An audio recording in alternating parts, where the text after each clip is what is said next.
Hi, welcome to BA Brew. I'm Jonathan. I'm Philippa. And I'm Nicole. Today we're going to talk about confidence and our journeys to build confidence and hopefully share some tips on how to build confidence. And what I thought we'd do is we'd start off by looking at our individual journeys for how we've looked at and built our own inner confidence. And Nicole, I thought I'd come to you and ask you about your journey to build towards building confidence. How's it been for you? Yeah, so an interesting journey. I mean, I wouldn't say I'm the most confident person, but I definitely never used to be as confident as I am today. And I always remember this one time that I was fairly new to Assist and went on a visit to meet one of our lovely employers. Sort of walked into a room. Oh, who are you? And you start talking and, how long have you been at Assist and what do you know? And when people start to quiz you and you instantly just feel that complete lack of confidence because you're new to the business and you haven't been here very long and you're not really sure what you should be saying or what you should be doing. And that really threw me. And that was kind of a bit of a turning point where I thought, I never want to feel myself in the same situation again, feeling kind of out of my depth and not sure what to say. So I kind of took it from that point onwards to really, take as much time as I can to learn about, in my case, apprenticeships and what Assist does and prove to people that, I do know my stuff. And I think it's having that belief in yourself. I was absolutely fine. I could have talked through anything that I needed to, but it's just little things like that throw you and letting those voices kind of penetrate and throw you off balance. So, yeah, it's been an interesting journey over the past few years. So do you think it was like the inner critic then, Nicole? Then it was nothing that had happened. It doesn't sound like they'd done anything wrong or nothing had upset you from an external, but it was your inner critic kind of and that inner doubt. Yes, yeah, because we all kind of have the inner critic, and when someone says something that really kind of hits that, I guess, soft spot where we lack confidence or where we have those feelings of where you're not too happy about yourself or you're not really a subject matter expert in that area. So my inner critic came out and said, oh, what are you doing here? And you don't know this and you can't present. It's all just going to go terribly wrong. So you have to try and switch that off and kind of combat it and tell yourself, no, I can do this and I do know my stuff and I can present and it will all be fine, and put on that brave face. It's a lot of round, people see what they want to see. So if I can confidently present and, act like I know my stuff, it will come across and, my confidence will come across. So, Yeah. Philippa, how's your journey? How's your experience been with building confidence? Well, I had an interesting conversation with my eldest son in the car this morning when I told him I was going to be participating in this BA Brew podcast, and he said, what's it on? And I said, it's on confidence. And he said, I'm not surprised that Assist have asked the most confident person in the universe to participate in this. And I was quite shocked by that perception, because maybe what he sees is a confident person. I'm getting close to the age of 60. I've had a long career, and people see that you're confident, you're assertive, but what they don't see is what's inside. They don't see how I'm feeling. And one of the things that I really have struggled with over the years, due to a lack of self-confidence, is public speaking. And it's interesting, Nicole just said, that actually to get over that fear, you've got to do things that you're really reluctant to do. So I've been doing quite a lot of public talks, certainly in more recent years. But then I had a horrible experience at the BA conference a couple of years ago. It was the first time I'd done a talk at conference, and I was doing it jointly with another consultant. And we'd really rehearsed this presentation, so it was slick, multimedia. Lots going on, really confident about what we wanted to say. But in the back of my mind, I thought, I know the technology is going to fail. And I became fixated on that. And what happened? The technology failed. And it absolutely threw me, where I completely lost my train of thought, what I was going to say, I forgot. But all it took was I just had to look at my notes again. So it was only a few seconds where I apologized to the audience and said, I'm really sorry, the sound had gone, I've lost my train of thought. So I picked up. And it was only a few seconds, but my goodness, I beat myself up about that. I bet that inner critic, kept going on. That few seconds felt like hours. Those seconds felt like hours. Yeah. And I found it really traumatic. And I thought, that's it. I'm never doing any public speaking again. But the feedback I had from everybody outside the room was like, oh, we really enjoyed your talk. I said, oh, I'm so sorry about, that little hiccup. And they said, well, they hardly noticed it, really. And they said, no, we really enjoyed the points that you made. And then I forced myself to do another public talk a couple of months later. And I found that then helped me build my confidence. And I didn't over-prepare this time. I kind of got the sense of what I wanted to say and some of the key points, but I didn't script it. And I felt I could wing it a little bit. And I think over-preparation can sometimes lock you in to something so that if it goes wrong, it completely throws you, and that really attacks your self-confidence. Yeah. So, yeah. I had an interesting journey with public speaking, and I'll share the first time I did any public speaking. So I was a 17-year-old, and I'd been chosen by my school to go to the European Youth Parliament, and we went up to York University, and I was volunteered by my classmates to put forward a proposal, and it was all different representatives from different schools, and we had proposal for policies, and we had to argue about them and debate them. But anyway, I was the representative that was chosen to speak about it because I was the most confident person talking about the idea that we put forward. So I stood up and I was in the lecture hall, and I don't know how many students were in there, 150 to 200 people. I'd never spoken in public before. And I was fine as I stood up, and as I started to open my mouth, I started to stutter. And I'd never stuttered in my life. And I tried my best to get through the first sentence, and it just would not happen. I could not verbalize the ideas that I had in my head. And I had to sit down and ask one of my classmates to take over.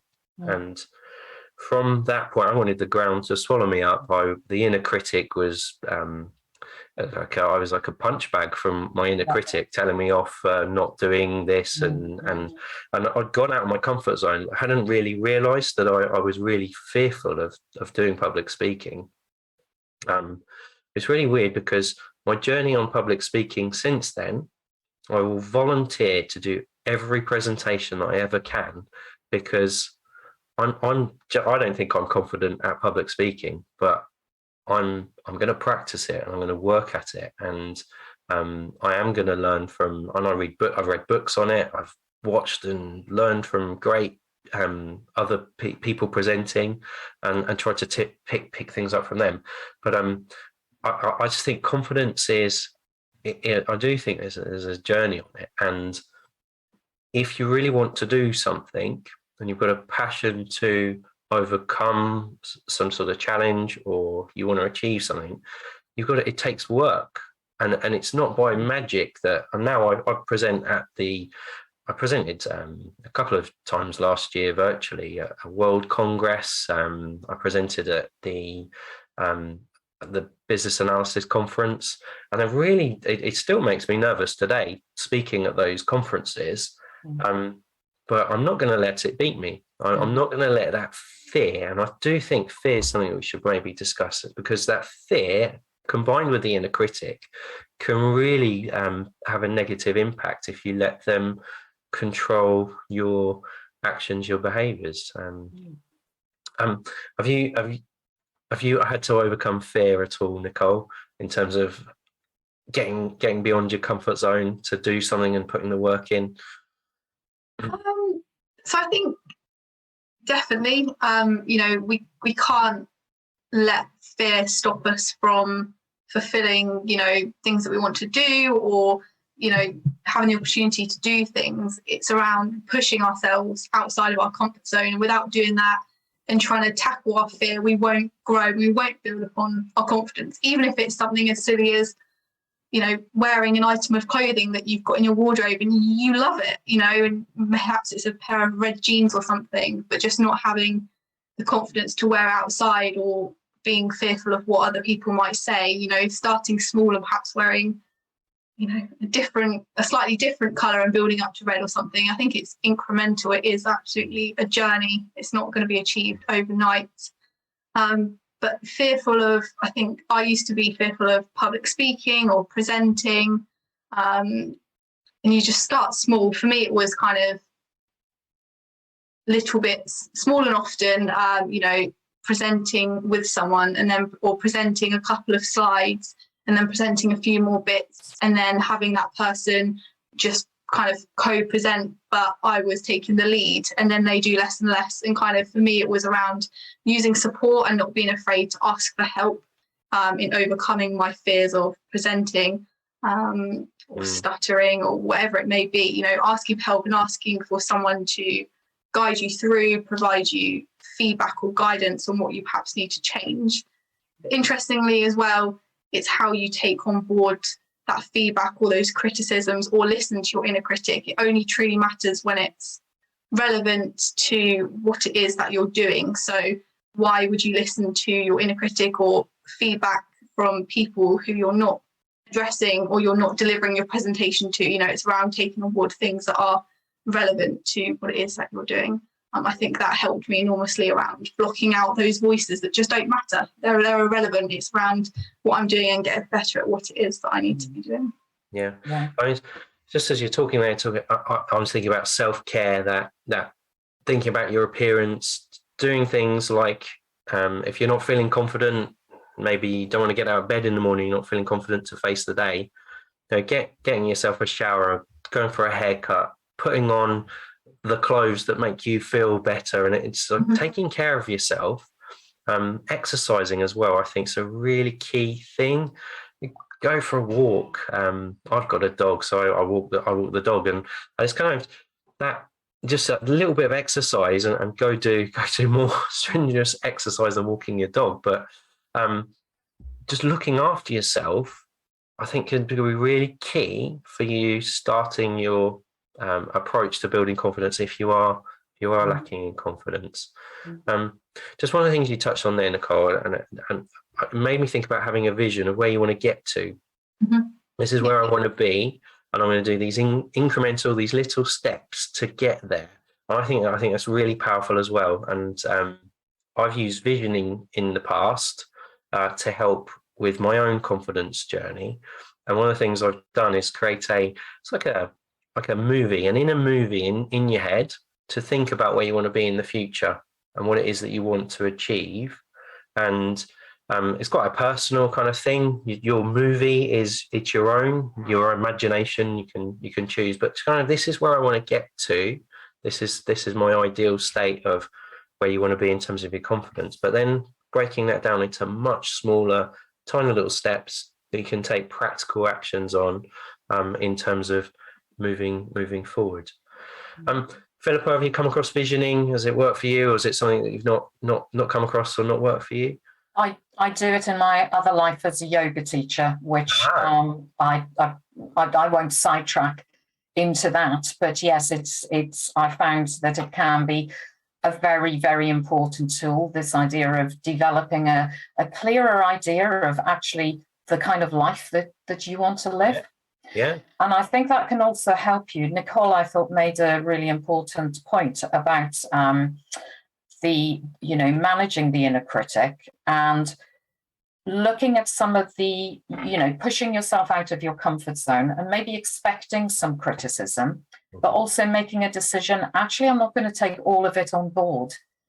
And I think for some of us, certainly we like to be conscientious professionals, particularly in the BA profession. There's almost this good girl conditioning that applies to men as well, in that we really want to do the best job that we can. And we welcome praise, but then we downplay it because we don't want to be seen as too big for our boots. But we also receive criticism, and kind of, we've all sort of mentioned receiving, being worried about receiving negative criticism. And one thing I think that's helped me, which, as I said, Nicole has just touched on, is that not all criticism is meant in a positive and constructive way.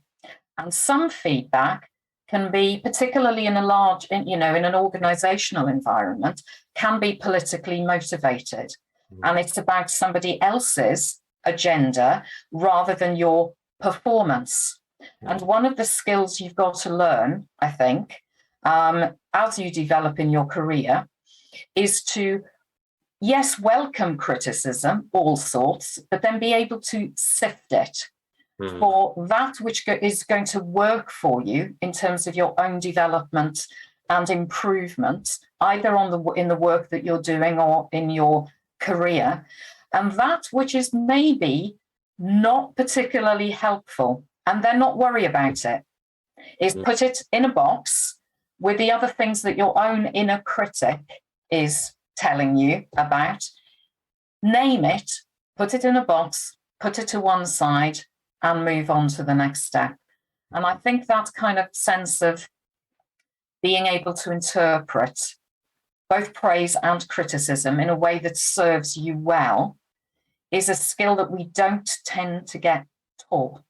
And I found that its coaching has really helped me, certainly in the past 5 years or so, get on top of some of these challenges that really can eat away at your self-confidence. I guess a lot of practice as well. So practice at when you receive criticism that is perhaps unhelpful or unjustified or just destructive, the practice of being able to put that to one side, put it in that box and say, right, I've received that. That person has an agenda or is trying to be destructive. I'm going to move on from that because I'm on a journey towards where I want to get to, or you're trying to help your organization achieve things. I do think, though, in large organizations, particularly if you're working with lots of different stakeholders with lots of different agendas, this is really difficult. It is. I agree. Yeah. And particularly in a large workshop, the BA may be using their critical analytical thinking skills to think about risks or impacts, and they might be asking questions that the other stakeholders find difficult because they haven't necessarily thought about them, or they have thought about them, but they don't want the risks or the impacts that are negative to be brought up in open discussion. And I do think that business analysis does require a certain amount of personal resilience and confidence in the application of the tools, the techniques to help the organizations perform. I do think in certain large organizations where I've worked in the past, it has been quite challenging to ask that question that nobody really wants to ask, but is the key question that needs to be asked in that particular workshop or that forum.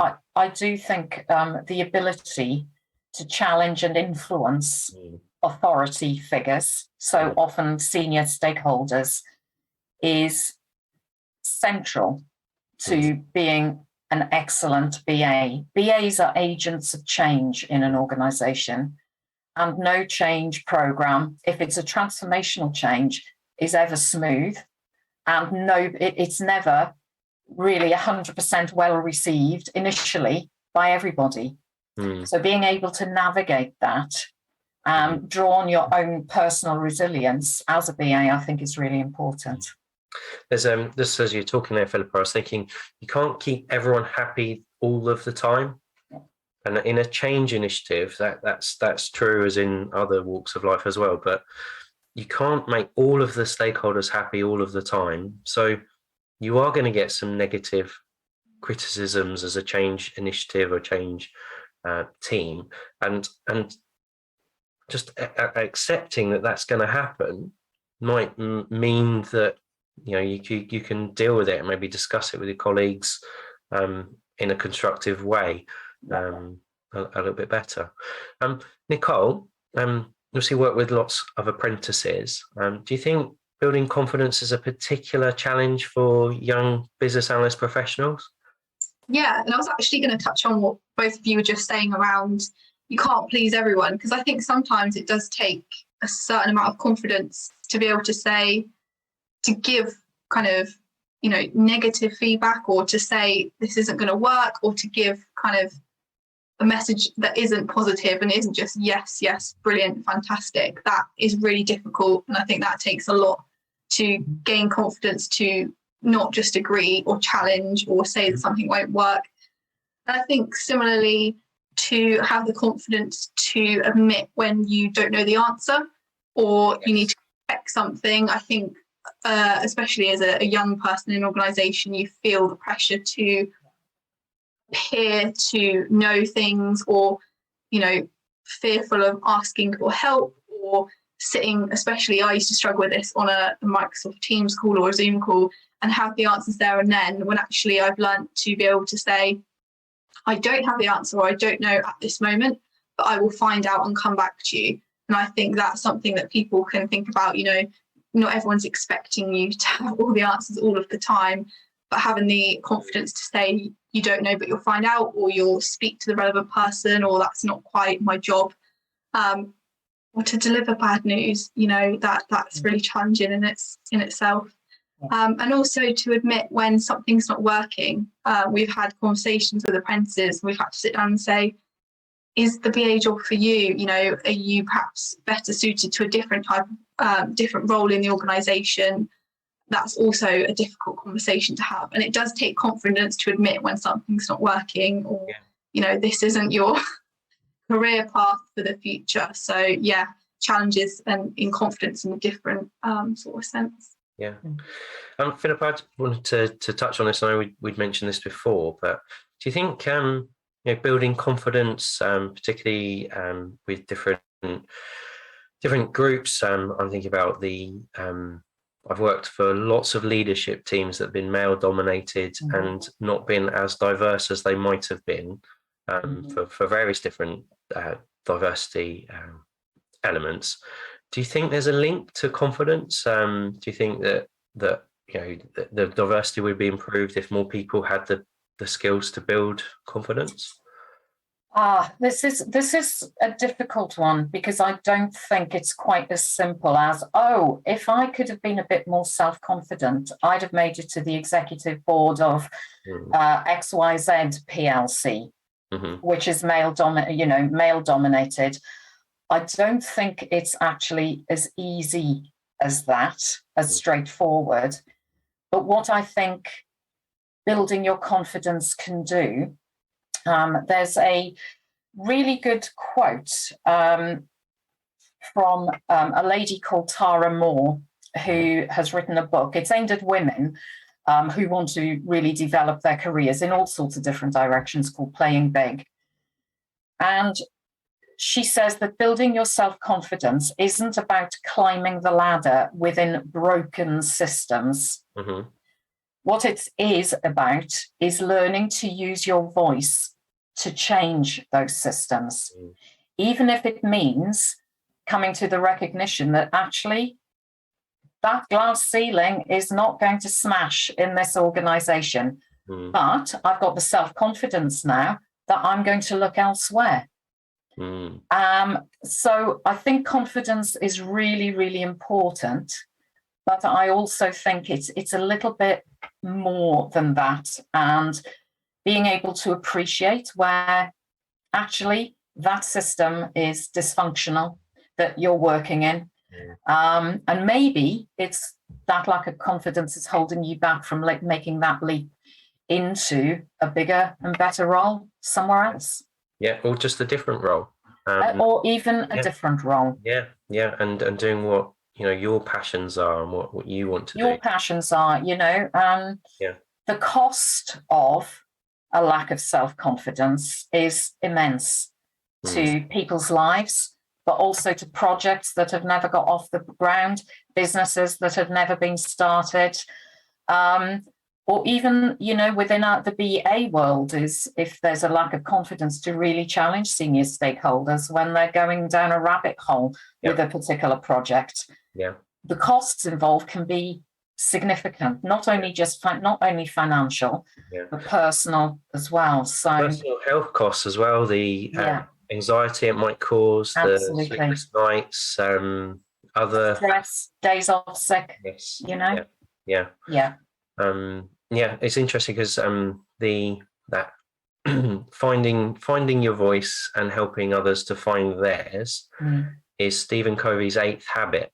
That's how I picture his 8th habit, and I like the work of Covey in terms of the original 7 habits, but his 8th book, the 8th habit book, is all about finding your passion, and looking at where your talents lie, where's there as a need, and where's what's the right thing to do. And I think that for business analysts, lots of us are passionate about the profession, and we want to move forward. We've got the tools, we've got the techniques.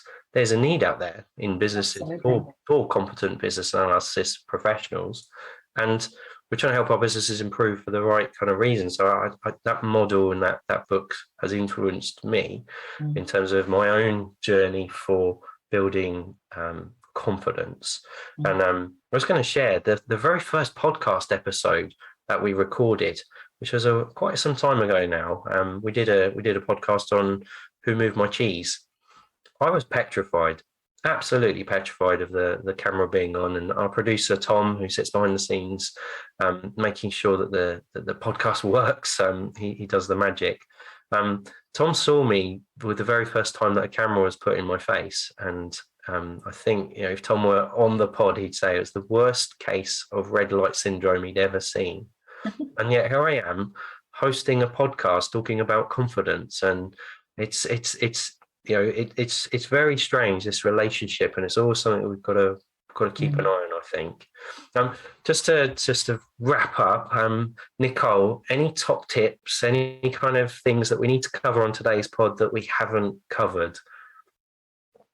I think my number one rule would be invest in yourself, whether it be some personal time, reading a book, or going on a course and pushing yourself outside of your comfort zone. But you can only grow your confidence by focusing on you. No one can do that for you.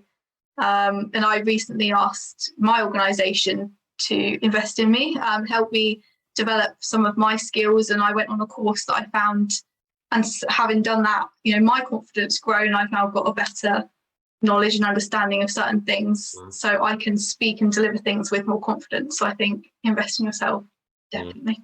Yeah. And the same question to you, Philippa. Yeah, I think the work on the inner critic, that little voice, which is trying to keep you safe, but actually stops you achieving your best life. And I think you need to learn techniques to make sure it doesn't become dominant, because it is the risk aversion department of me PLC.